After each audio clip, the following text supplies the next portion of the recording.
Birodar, siz qanaqa erkaksiz? Safarga chiqishingizni xotiningizdan keyin onangiz biladi. Qanday bo'ldi bu? Qaysi zamonga qoldik biz?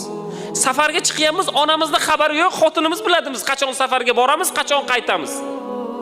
Xotinimiz biladi, o'g'limiz biladi. Ota-onamiz keyin biladi. Birodar, sizni ham tijoratingizda yurishmayotganligini ham sababi shunda.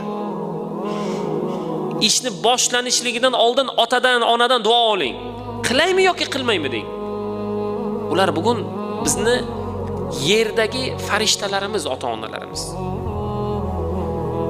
Bizni bugun tirik jannatlarimiz.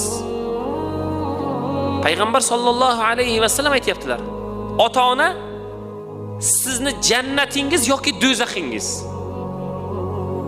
Alhamdulillah, yaxshilikni niyat qilib, ularni duolarini olib, ular bizni